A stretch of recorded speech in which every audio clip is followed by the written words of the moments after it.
We've all got stories. There's probably 3 or 4 moments in your life that were just complete madness, and you tell those tales time and time again. And while I have no doubt that these stories are compelling and outrageous, yarns told by fighters just hit a bit different because if it's noteworthy to someone who gets locked in a cage to punch people for a living, it's probably pretty wild. And so today we're going to explore 10 such tales from some of our favorite mixed martial artists. I'm Tommy from MMA On Point. A huge thank you to the biggest channel supporters and our Hall of Famers, and these are 10 absolutely insane stories told by fighters. Number 10, Matt Brown. And by the way, I misweighed one time in my life, and there's actually kind of a funny story behind that. A funny story indeed, Matt. Some of you youngsters might not know this, but back in 2014, before there was TikTok and Riz, the thing we call the ceremonial weigh-ins was just the actual weigh-in. And prior to his fight with Robbie Lawler, Brown was close to weight but needed just a bit more time. There's no 2-hour window for a crowd though, and so the UFC told Matt not to worry about it, since he could have an hour after weighing in to cut the rest. Backstage though, Brown was approached by a doctor who ordered him to stop cutting weight. So Matt started drinking some water to get rehydrated before his fight. There was just one problem though with this entire scenario. Dana comes over like 5 minutes later and he goes,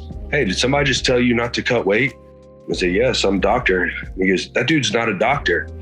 He's like, "We don't know who that guy is." Well, okay then, apparently the imposter had told other fighters to stop cutting weight as well. Just some agent of chaos. Hi.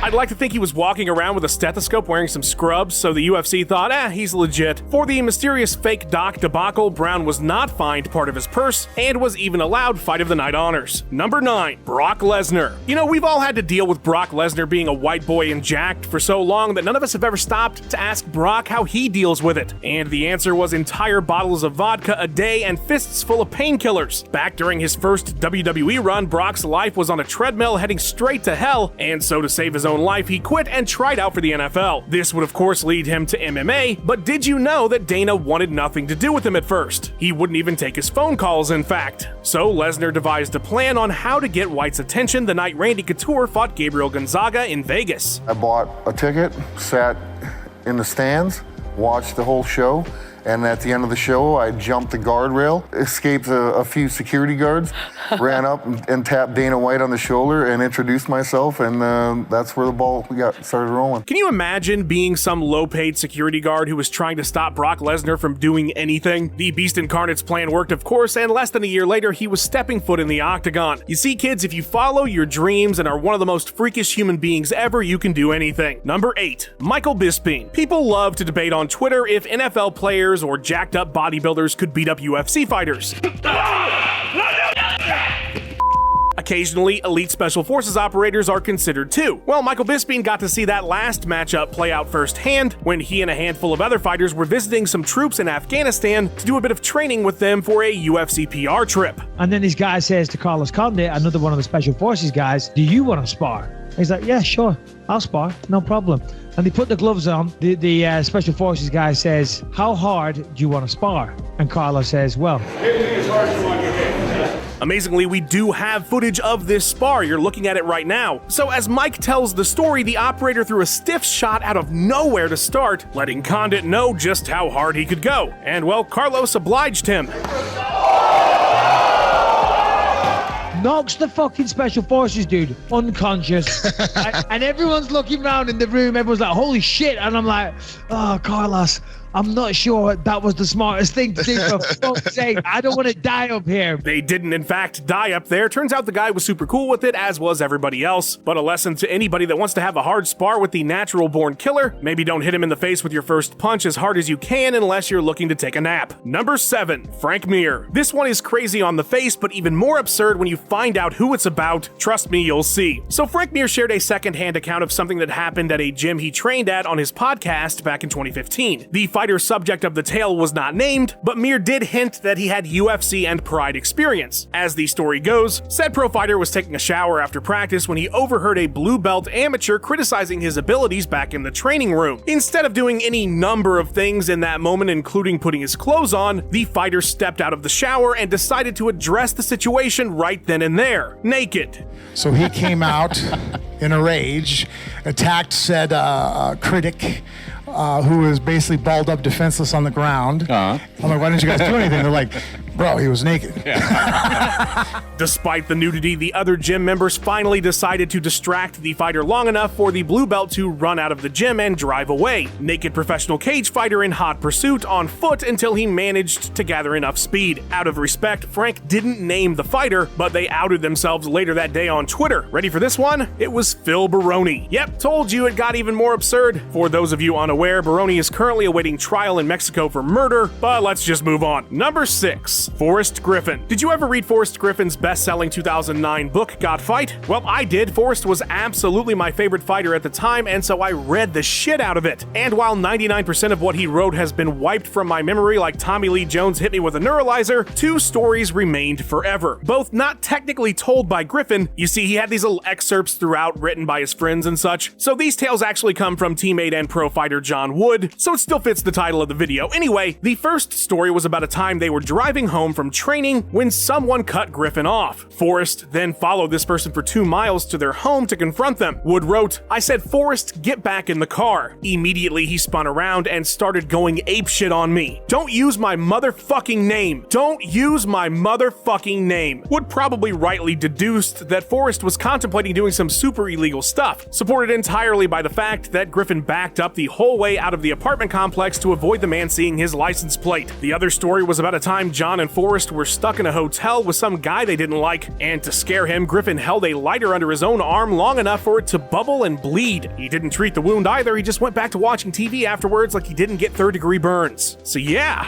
don't fuck with Forrest Griffin. Number 5, Matt Hughes. The now infamous biography Made in America by Matt Hughes, legendarily reviewed by Sean McCorkle on the Underground forums, is a pretty damn wild book. And the most unhinged story in it is without a doubt about Matt and his twin brother Mark bringing Mark Fiore to their uncle's farm for some pig castrating. The joke of the story's inclusion meant to be, haha, city boy is grossed out by normal farm stuff. Except, well, I'll just read the passage. "We stood there for another minute pelting him with testicles and dead baby pigs, while he tried his best to block the carnage. Mark and I were all-American wrestlers, so quitting was not an option." You're probably thinking, what's that last sentence got to do with anything? And the answer is, I have no idea. Some context, though, they didn't kill the pigs they were hurling at their friend like they were having a joyous laughter-filled snowball fight. They were already deceased, so I guess there's that. Speaking of fighters and animals, though, number 4, Bryce Mitchell. If I said name a fighter that's put a deer in a chokehold, my guess is it wouldn't take you but 5 tries to land on Bryce Mitchell. The camo-loving Arkansas native truly is about that life, and so it's really no surprise that he might have a few wild backwoods stories. For some context, the telling of this tale started because Instagram had been taking down Bryce's pictures of squirrels he hunted. People post pictures of cheeseburgers. They do, Bryce. That's very true. Anyway, choking a deer out, so after missing a shot at a sleeping doe 40 yards away from him with the only bolt he had for his crossbow, Mitchell decided to hop out of the tree stand and take care of the deer himself. But he forgot his hatchet, so rather than go back up, he decided to take matters into his own hands, literally. Shit, I hopped on that deer. I couldn't get my right hand in because the way it was laying on its right side, so I choked it with my weaker arm. You know, I couldn't do a body triangle, so I just crossed my ankles and squeezed every living shit out of it. Just squeezed it for about 5 minutes till my coach got there. Oh yeah, so right before he did this while standing over the deer, he texted his coach that he needed help because he fully anticipated getting hooved up by this doe. But that's not what happened. In fact, when the coach came to finish the job with a blade, the deer was already gone. Imagine hiking and you just come across some dude choking a deer out in the middle of the forest. How do you even process that? Insanity. Number 3, Anderson Silva. I really want to learn Portuguese. Think about how many incredible fighters have come from Brazil. There must be an infinite number of fascinating stories and interviews that just get lost in translation or never translated at all. Chris Nolan can only be in so many places at once. A perfect example of this is the story from Anderson Silva's Portuguese language biography about a time he temporarily lost his mind when he fought for Chute Box. One day at the gym, Coach Rafael Cordeiro confronted the Spider over some jiu-jitsu classes he was teaching as a side hustle. Words were said, angry ones, and then Cordeiro slapped Anderson in the face, prompting Silva to do what any of us would do, grab a shotgun and recruit 2 local yokels to hide outside some place Anderson knew Cordeiro would be heading to soon. But while they were waiting, his unnamed accomplices decided they didn't want to participate anymore, and so Anderson took his boomstick and went home. He would go on to be the greatest middleweight in MMA history instead of going to jail for whatever it is he was planning on doing with that shotgun. Number 2, Anthony Smith. It is a nightmare scenario. Your significant other wakes you up from a dead sleep in the middle of the night and says somebody is in the house. Even worse, you have kids in another room. The only thing I can imagine that would be more scary is a garage door opening to reveal John Jones sprinting at you with a shotgun. Anthony Smith faced that exact scenario. The first one, not the Jones thing. I ran out from my bedroom as soon as I turned the corner.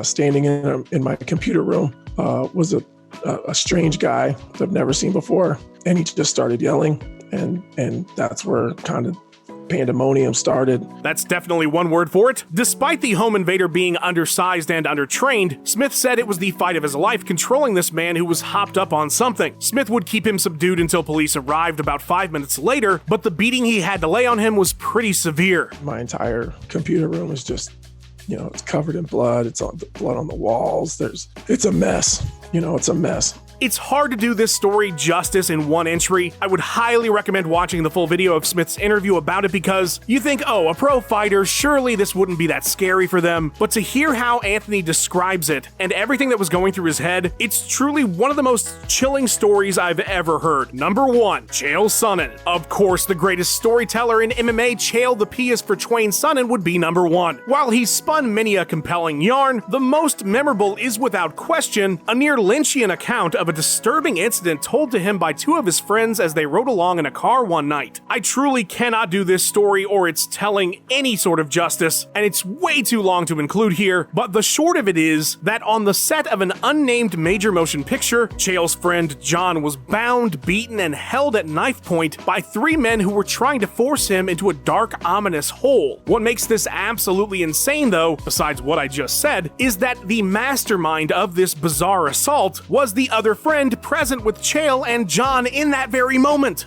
I go, okay, wait a minute. You got 3-on-1. Your feet were tied up. They tried to throw you in a hole that nobody to this day knows how deep it was. You clearly have Stockholm Syndrome.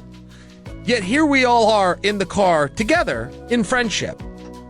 I am very confused. Even more bizarre than all of this even happening was the explanation Chael's friend gave as to who was truly wronged in this incident. For the record, all I wanted was him in the hole. I wanted nothing else. And if you look closer at this story, I'm the only one here who didn't get what he wanted. So there's no hero in this story, but there is a victim, and it's me. But over time, I've forgiven John. In large part due to a popular video on the subject by YouTuber Zach Riddle, many believe that the sinister and psychologically manipulative antagonist of Chael's story is none other than the infamous fight judge Doug Crosby. The other friend's actual identity or how real this disturbing story is, I leave up to you to decide, but it's one of the most insane things I have ever heard. You know who would never try to force you into a hole? The editor of this video, Max Randall. Please give him big ups on his socials and tell him your favorite 90s R&B hit. Big thanks to Ben Rosette as well for providing the soundtrack, follow him too, and the biggest of thank yous to our channel champions. If you love On Point and want even more exclusive content or want to have a voice in the creation process for our videos, consider becoming a member by clicking the join button below the video. Like and subscribe for more wacky stories, tell some of your own in the comments below, and thanks for joining me today. I'll see you guys around.